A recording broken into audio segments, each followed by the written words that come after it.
My brothers and sisters, Allah Almighty has created us in a way that He wants us to navigate through hardship from time to time in order to refine us, strengthen us, allow us to move on to the next level, in order to help us connect with Him in a better way, in order for us to realize the favors He has bestowed upon us, in order for us to lead a better life eventually. Had it not been for hardship, we would not have known what ease is. People do not appreciate something until they experience the opposite. You wouldn't know what cold is until you know what hot is. You wouldn't know what growth is or profit until you know what loss is. In the same way, sometimes we are leading a life of ease and we don't realize it. So Allah Almighty says, we want you to understand that we have given you ease, we've given you good health, we've given you so much of goodness. So we will take it away for a while in order for you to appreciate that we have actually blessed you. And then when it's taken away, do not despair, do not become despondent. Don't be a person who gives up on your own Maker who's blessed you all along, but rather understand and remember it's just a period of time, it's just a phase, it's just a passing cloud, it's just a moment that we will have to endure. For indeed, as you bear patience, days will come that will allow you to witness ease one after the other by the will of Allah subhanahu wa ta'ala. There is no one from amongst us, no one seated here, no one who's going to watch this who has only ever had everything easy throughout their lives in a way that they wish and they want.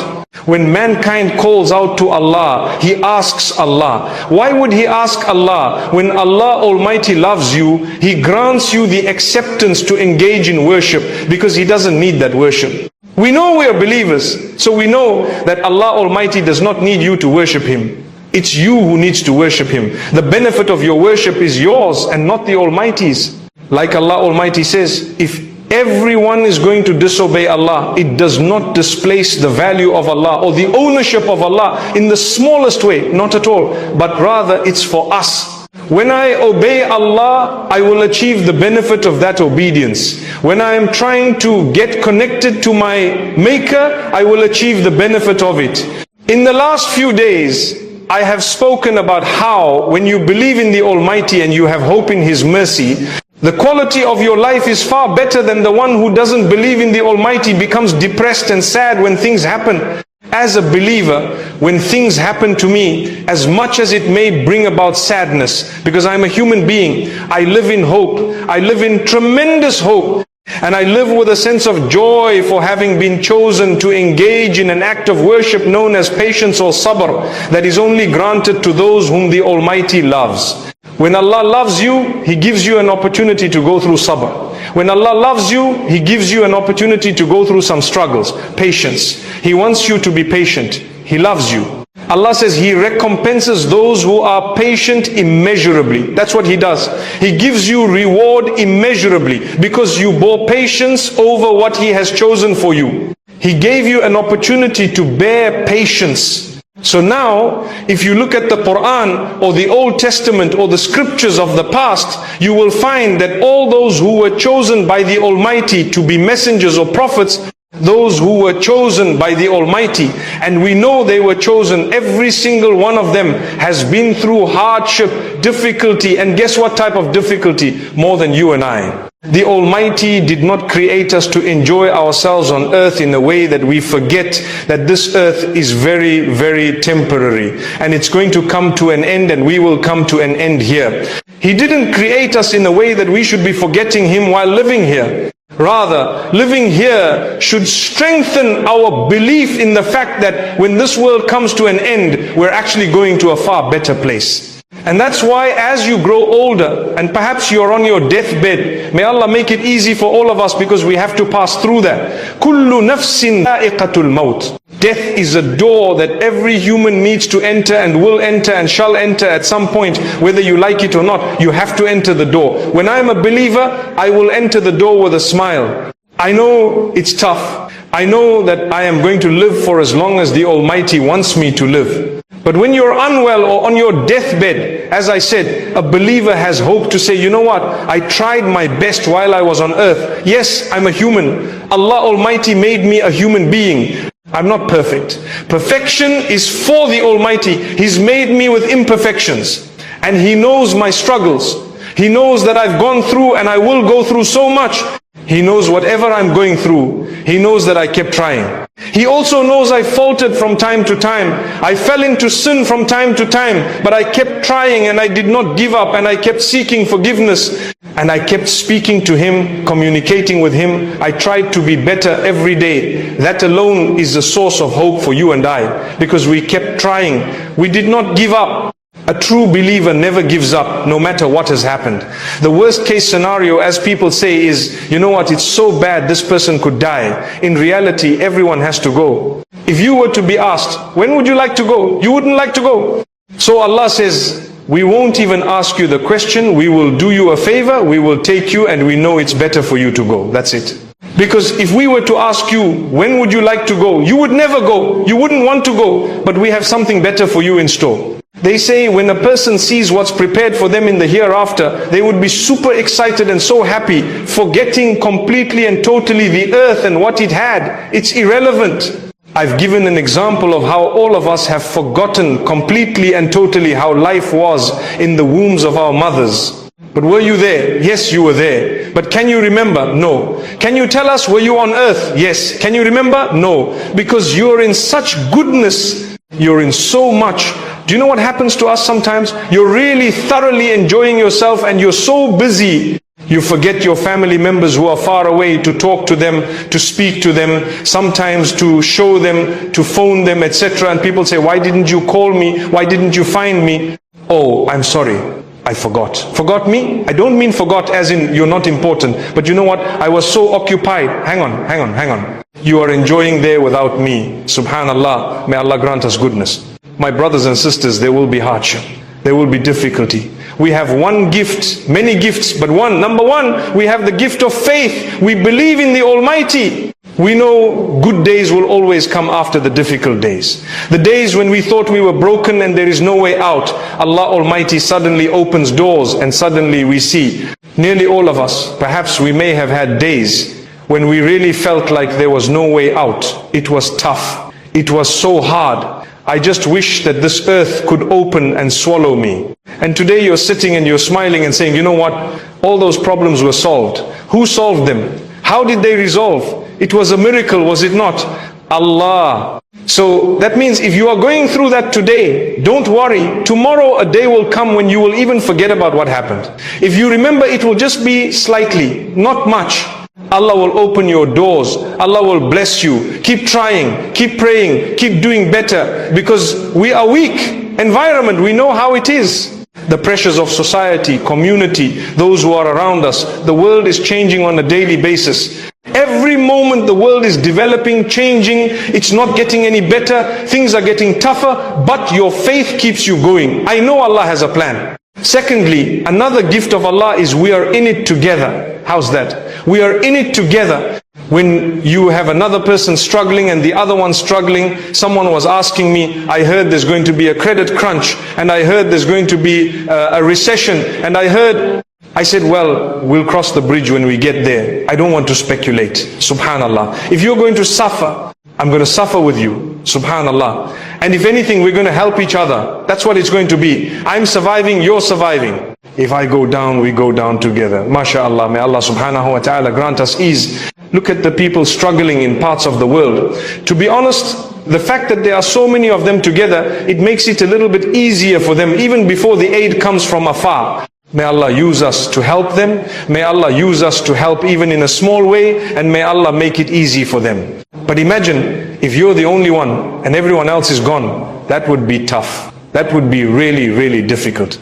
May Allah protect all of us. So one of the gifts of Allah is that we're together. You have someone, you have people around you. Sometimes you might have a bad relationship with those who are living immediately around you. But you can always navigate through that by turning to the Almighty. Perhaps depending on what the matter is, what the situation is, if the communication is not helping, if involving others has not helped, you may want to detach a little bit for your sanity. For your sanity, like I say, it depends what the matter is. You don't just break your home for a small thing.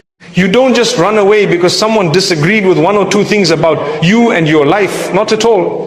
Because you might go away and there might be 20 things that will go wrong. Where you were, there were only 2 things wrong. So thank Allah, don't throw a gift that Allah has given you. Because if you do that, He might not give you another one, who knows. So appreciate what you have. But if it is really difficult, if it is almost impossible, if it is really so hard for you to take that it is starting to affect you in a huge way, remember, and if there is no improvement and you're noticing there's nothing, Allah has shown you a way out, you can go further. You might want to detach, no matter what. You might want to go and live on your own. Perhaps if you can afford it, you might want to seek the help of someone further apart. That also is a favor of Allah. At the end of the day, He's created us such that we have within us an element of care for one another, if only you recognize your Maker. Unfortunately, in the material world, many people would prefer to see another being destroyed or going down. It would make them more excited. When they see something bad that happened to someone, they begin to say, Mashallah, Alhamdulillah, Allah. You're supposed to say, Inna lillahi wa inna ilayhi raji'un. You're supposed to be sad when someone else is suffering a loss. But unfortunately, we are witnessing a growing number who show happiness at the loss of others simply because they're jealous, or they've had a difference of opinion, or they might have had a little bit of an altercation. And now suddenly, they're excited that this brother or this sister has suffered. We should never say they deserved it. No, don't say that. Even if you think they did, no. Because the next person in the problem could be you. Try and reach out to them. Offer some help. Because when you're in a disaster, you will also find others offering help. And that help, when Allah puts it in your heart to reach out to others. Remember, it is Allah helping them through you. We always say this. I remember in this hall, I spoke last year, and I remember saying, in fact, earlier this year, and I said, when you pledged to a certain cause, that is a necessity. People are struggling. You've pledged. It's Allah who's giving them, but He loves you. So He's put it in your heart to give to the right place so you can earn a reward while helping them. That's what it is. But if Allah wanted, He did not need to use you. He's giving you an opportunity. And when you help, you will always find that the Almighty will help you in other difficulties and hardships. And in your own life, like the Prophet Muhammad, peace be upon him, says, Allahu fi awni al-abdi ma kana al-abdu fi awni akhihi. Allah continues to assist a worshipper for as long as that person is busy helping others. So if you help others, you will be helped in what? In your own matters, in your own affairs. So thank Allah for this. Similarly, my brothers and sisters, look at the positives in your negative. That's how you navigate through these negatives. Navigating through hardship is to look at the ease you're in. What is the ease you have? Allah might have taken away a few things from you, but wallahi, He has given you so much more. He might have kept away from you 4 or 5 things. He might have tested you with 5 or 10 things. But trust me, the other millions of things, hundreds of thousands of things He's blessed you with that you've taken for granted. You sit today and count the number of problems you have. What do you have? What has gone wrong in your life? Wallahi, you will count a few things on your hands. That's all. What went wrong in your life? Tell me what? You think you will tell me I don't have a job, etc. This went wrong, that went wrong. You will count a few things. I said something similar a few days ago. And a brother comes to me in the evening and says, you know what, you're so right. I was sitting there and smiling at myself saying, this man is so correct. The problems I have are only 5 major things that have gone wrong. I don't have this, I don't have that, I have this problem, this issue, this and this issue, that's it. And what went right in your life? Mashallah, you're breathing, you're seeing, you're speaking, you have clothing, you have a project. What was meant to be private has become public. What was theirs is now everyone's. The Prophet's life teaches us this. He had the most extraordinary experiences, direct revelation from Allah. But he did not broadcast it constantly. He lived simply. He kept the most profound parts of his journey private. And yet his impact was infinite. Why? Because he did not need public validation. When you keep something to yourself, you maintain agency, you maintain power, you maintain ownership. The moment you share, you give that power away, and you can never fully get it back. Think about the things people regret sharing. They shared too early, too widely, too carelessly. And by the time they realized their mistake, the thing they shared had been picked apart. The achievement has been minimized. The blessing has been compared to someone else's. The joy has been questioned. But what if you had kept it private? What if you had sat with that joy alone? No one would have diminished it. No one would have stolen it. No one would have made it about themselves. The Prophet spoke about the evil eye. And before you dismiss this as superstition, understand it is real. Not in a magical way, but in a very human way. When you show people what you have, you invite envy. Not always intentional, sometimes from people who love you, but envy nonetheless. And envy has power, not because it is magical, but because it shifts something. When someone sees your blessing and wishes they had it instead, they project that energy onto you. Sometimes it weakens your resolve. Sometimes it makes you doubt your joy. Sometimes it makes you less protective of what you have. The great scholar Jacob, peace be upon him, told his son about his dream and said, do not tell your brothers. Why? Because he understood something. Not every eye is clean. Not every heart is pure. And what they did not know, they could not harm. What was hidden was protected. A woman gets a promotion. She tells everyone. Now her colleagues who did not get the promotion are resentful. They begin to nitpick her work. They begin to undermine her. They begin to make her job harder. The blessing she shared became a source of conflict. What was meant to bring her joy brought her stress. Another woman gets a promotion. She tells no one. She simply does her job with excellence. Her colleagues do not feel threatened. There is no tension. She can enjoy her blessing in peace.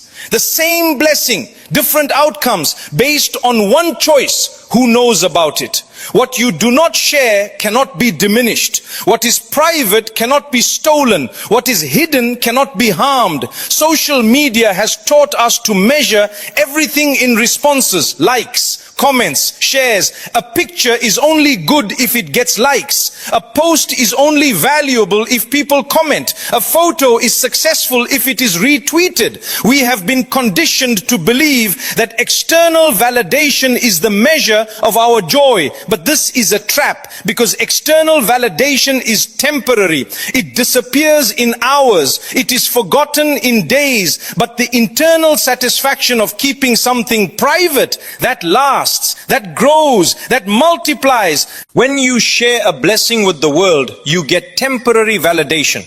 A moment of feeling seen, a brief rush of attention, but then it fades. The likes stop coming, people move on, and you are left with an empty feeling because you gave your joy to people who will forget it by tomorrow. You traded something sacred for something temporary.